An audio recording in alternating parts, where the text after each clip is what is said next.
everybody. Reporting to you again from the Glamour City, Hollywood. Talking with people from the industry, I suddenly understood that all the trucks, many of the trucks that we see going on the road, they transport a lot of air, actually. And not just the goods they need to transport. And storage, we store a lot of air. So if you could transport and store your pasta flat and let it get its shape only while cooking, you saved a lot of transportation, storage costs and resources. The other thing is that once you see it in front of your eyes, it's an exciting event. So a pasta that thrown into the fluid, to the water, flat, and then within 20 seconds, it curls into this shape or that shape. You could cut your own pasta to different shapes and investigate and discover new shapes. This brings to the kitchen some kind of excitement.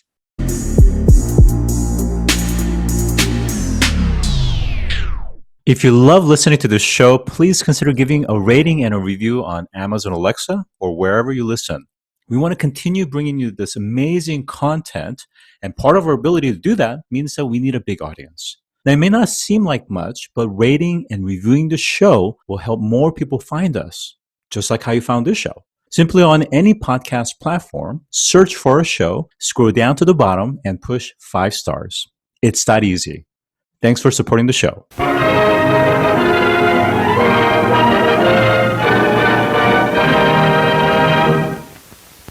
Today, I'm joined by Professor Eran Sharon of the Racah Institute of Physics, Faculty of Science at the Hebrew University of Jerusalem, and he's also the Engineering Fellow at Western Digital. Welcome to the show today. Hello. So you focus on experimental study on pattern formation in complex systems, I believe, equilibrium configuration of thin sheets and non-trivial intrinsic geometry. Some of the work that are cited often are things like shaping of elastic sheets by prescription of non-Euclidean metrics, geometry, and mechanics in the opening of chiral seed pods, three-dimensional shape transformation of hydrogel sheets induced by small-scale modulation internal stresses. Can you give us kind of a big picture view of the field of study that you're in the area of self-morphing? Yes. So my main discipline is nonlinear physics, and within it, we here at the Hebrew University during more than a decade developed this field that is known these days as self-morphing. I think the best way to understand the core of it is if everyone looks around his or her room and looks at different objects. All of them were designed and shaped. Most of them are solids. And if you think for a second on the way they were designed, it was, let's put it more generally, like it was a violent process. You take the material, you erase everything in it, you make it very passive, then you bend it, compress it, mold it, you machine it. Now, if you look outside the window at trees, plants, nothing is, these are also structures that were shaped, but nothing was shaped in those techniques which humankind uses. All these natural structures morph themselves into the desired three-dimensional structure. So this mechanism of self-morphing was not known until a decade and a half ago. And within the physics department, soft matter physics mainly, engineering and chemistry department, this field of self-morphing was developed, telling us both theoretically and experimentally how we can mimic what a flower would do, how it shapes itself, how a jellyfish moves. Can we make objects that change their shape from internal changes? If you think of it for a second, then every pixel in a leaf or in a jellyfish or in our heart undergoes some kind of small deformation, but they are all connected together, and then a global shape emerges. How to formulate it theoretically and how to engineer soft structures of this type that can obey and be partners in the shaping method, this is this field of shape self-morphing. And it's fascinating, and there's so many examples that we can talk about. Let's start with flight, for example, just so that the audience can have something tangible to grasp onto. The kind of commercial planes that we tend to ride in are fixed. These are fixed wings. They, of course, have configurability to handle lift and various other maneuvers. But for the most part, they're hard components. They already exist in 3D kind of components, and they're fixed for the most part. Whereas in the case of, let's say, an eagle or a bird, it can morph depending on what it's trying to do and can very easily maneuver. So whether it's at the atomic or subatomic level, how can some of these things really fundamentally change what we think about shape and form and structure and functionality? I think the natural way of thinking about design and shaping, I will use some mathematical terms that are very, very natural in this context, is to aim at explicitly at what we call the external geometry of an object. Its curvature, its sizes, its dimension. If I want this shape, I will make it explicitly. And in nature, or an alternative approach, is that this shape emerges as a result of changes in the intrinsic geometry of the body, changes in distances within the material, not aiming at a specific shape, but the shape emerges due to the laws of physics, in this case, elasticity and the minimum of energy. And this is a completely different strategy of morphing. In the more zoom out view, once we control and use such methods, we actually treat the material, the solid, as partner, as a partner in the design. These materials, the solids, are not passive entities that we explicitly shape them to exactly what we want. We share with them the emergence of shape. We only arrange them properly to respond to a signal. And then you can, first of all, enrich the range of accessible configurations and shapes, but you reduce a lot your effort, your energy you invest in the shaping, the waste, if you don't need to throw away big parts of the material because you don't need them in the final shape. Waste, energy, labor, and new shapes and new dynamics and shape change. It's interesting because what you're saying is that these materials no longer have a passive role, but they take on an active role. And depending on the change state, and in this case, I think we're going to be talking about shape-shifting pasta, it's a thermal aspect. It's the trigger. It's a heat that triggers that change in elasticity, change from intrinsic to that extrinsic geometry. When and how did you connect some of these theoretical and experimental research into the current use case of shape-shifting pasta, and why? Okay, this is somewhat coincidental. So my group, as I mentioned, we initiated in a way this subfield. We called it physics of non-Euclidean plates. We had theoretical projects and experimental ones. And my student Ido Levin, he did some experimental project related to how a seed pod would open, but then make it with responsive gels. And then one day he says, dough is also an interesting material with internal structure. And with capability of swelling. And if we would mimic the structure of the seed pod, he thought of a way it was possible to mimic this with dough structure.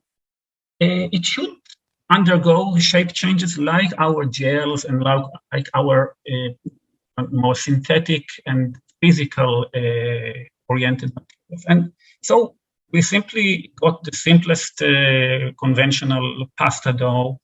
And in the lab, we got a pasta machine and tried, and yeah, it did work. And the pasta curled into shapes we predicted.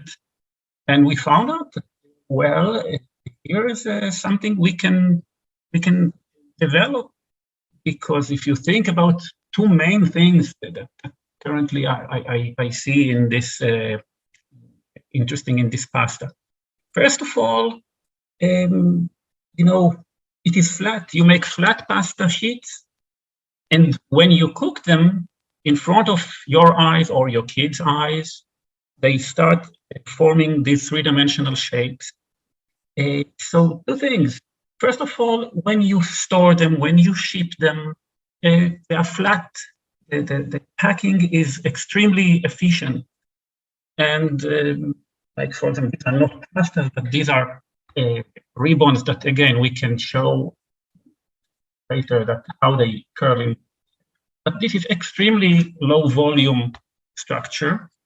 Once they curl, basically, this is the structure they attain. So imagine that you need to transport this, but you could actually transport this thing.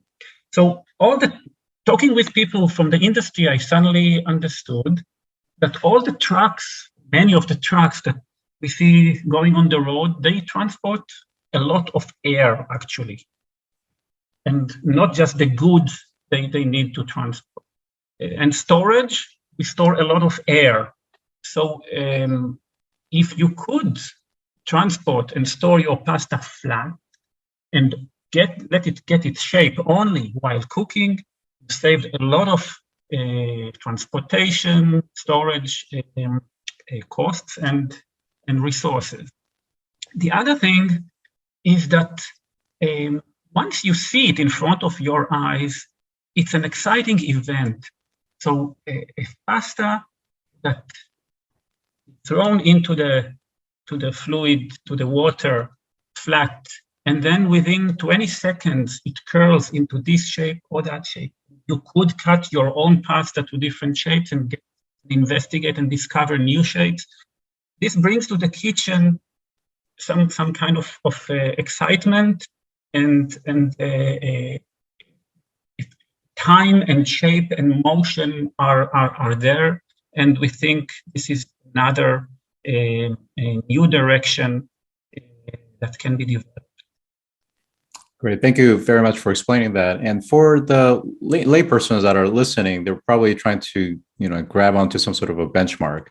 And when we think about maybe like, say, a rolled dough that's flat sheet of dough, maybe a croissant, for example, before it's baked.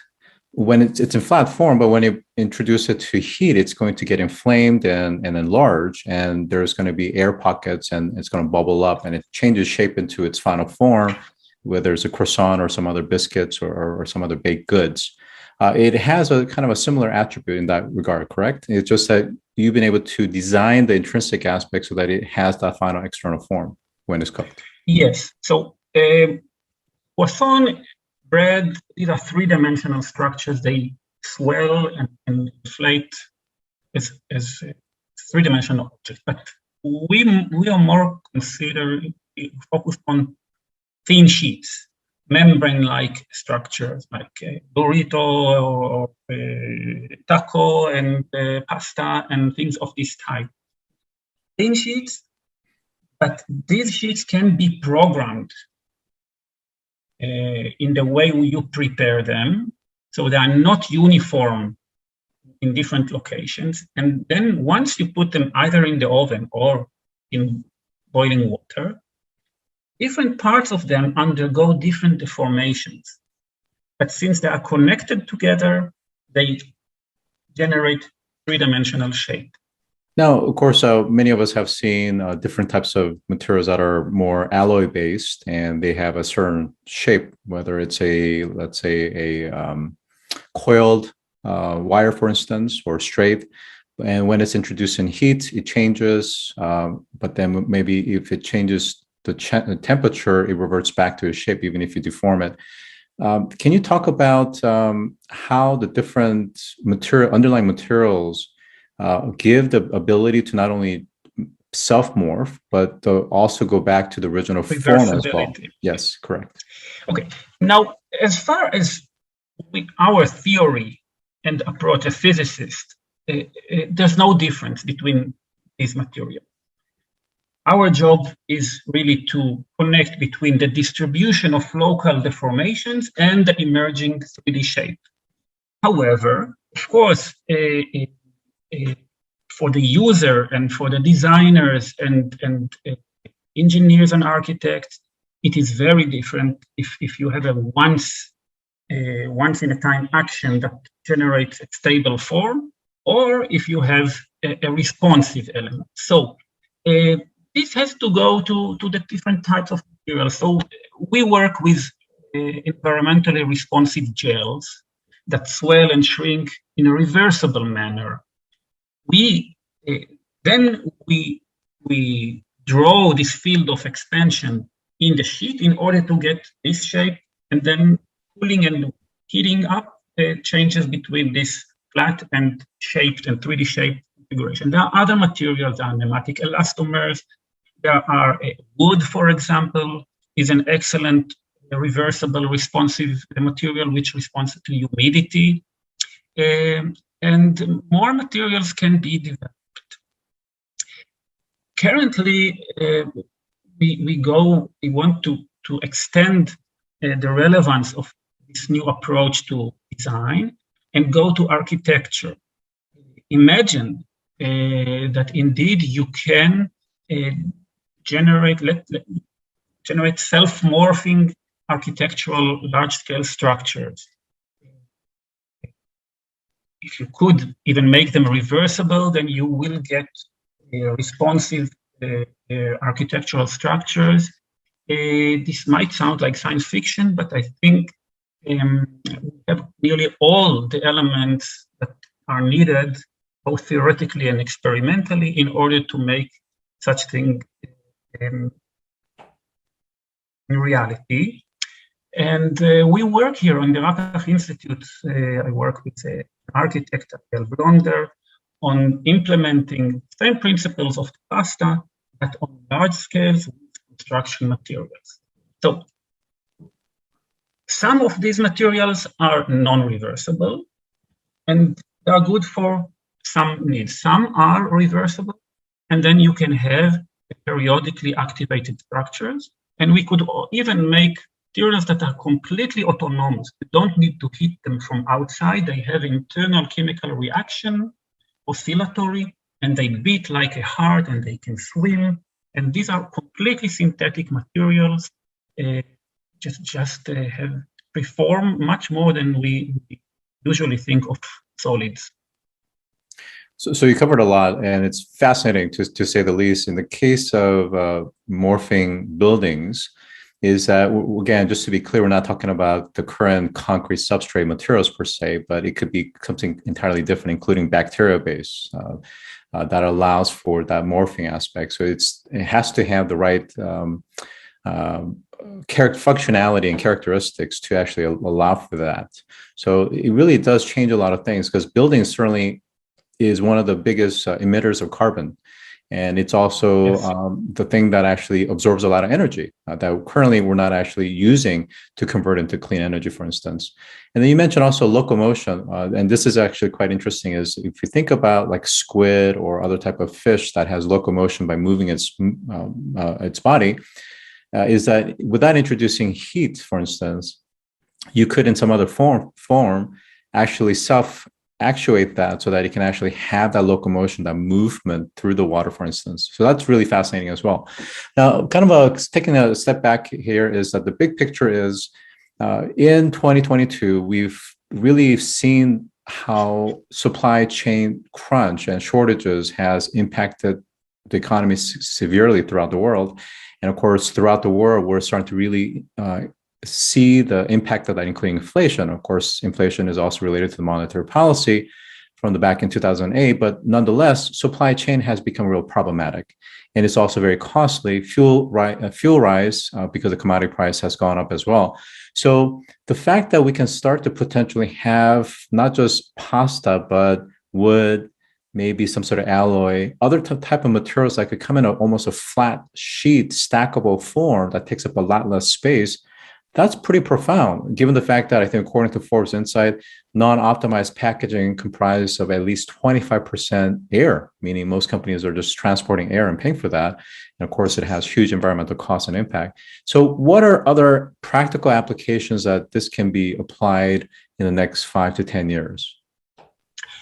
Okay, so here I must be honest and say that I'm not an expert. I'm a physicist. I'm not an expert in the commercial, in economics, but I do believe that such things are excellent, or the right way to address such things is to build teams.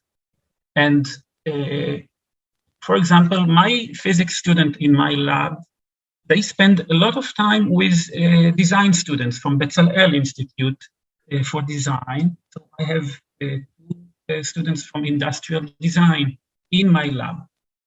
They bring issues of this type. I never thought that we transport air in trucks.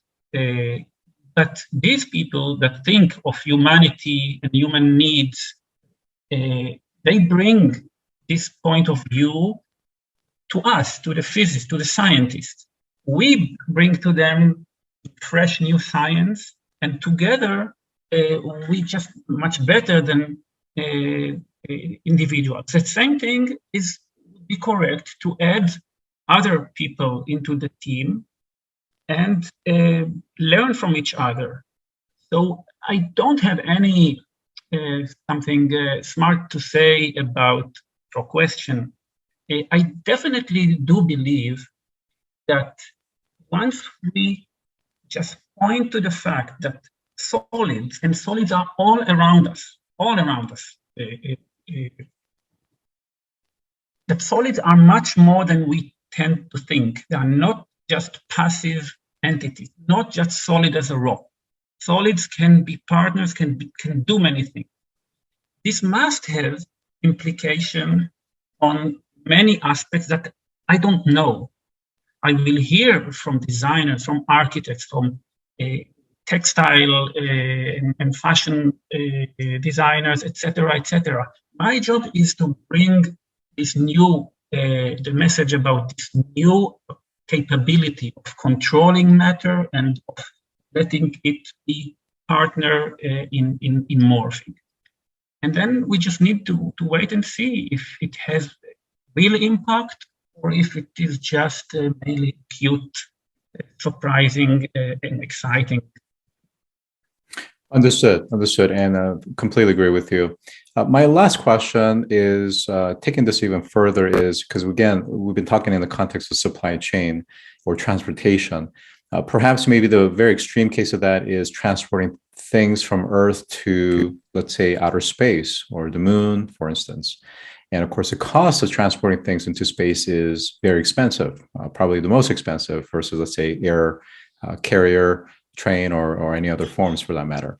So part of the challenge of taking things, payloads into space is, of course, you can only take so much, and it's just cost prohibitive to a great extent.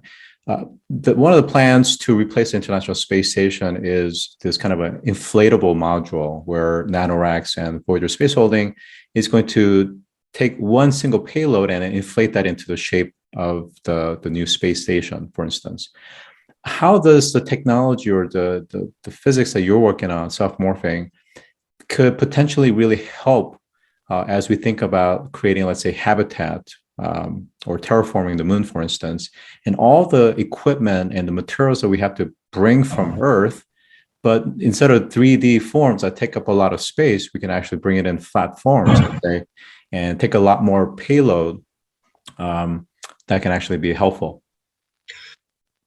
So again, I have to say I'm not an expert in this field, but we definitely gave thought in this direction.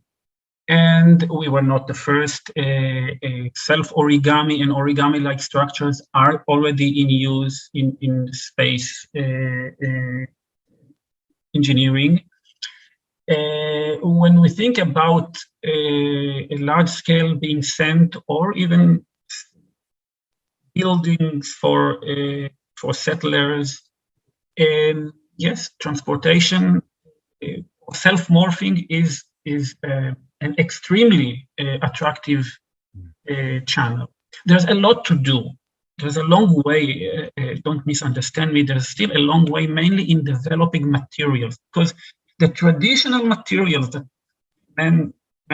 mankind developed were passive. We wanted them to be passive. We didn't want them to undergo uncontrolled changes. But now, once we see that we actually want material to be active, I believe there will be a new class of materials developed, and then the principles are already there. Another thing in context of space trips and settling, and again, this is not my expertise, but talking with people from this field and telling them about things we did, they were excited. Is, for example, you have when you land and you have only sand or kind of clay or whatever, and what you could do with these materials is ceramics. Apparently, ceramics can be also self-morphed. So this is, for example, this cute flower was completely flat when you put it in before burning it, and it self-morphs into a desired shape. And now colleagues and students, designers mainly, that work with me, investigate this direction. So this is another example, not of folding and transporting, but on making in the spot things that self-morphing can be useful. What other options? I don't know, and this is really should be discovered by interaction with the expert. Great. Thank you so much. We are out of time. And with that, I've been joined by Professor Eran Sharon of the Racah Institute of Physics at the Hebrew University of Jerusalem. Thank you for joining today. Thank you very much. If you've enjoyed this episode, take a moment to rate our show on any podcast platform that you listen to. Scroll down to the bottom and push 5 stars. It's that easy. And as always, thanks for listening.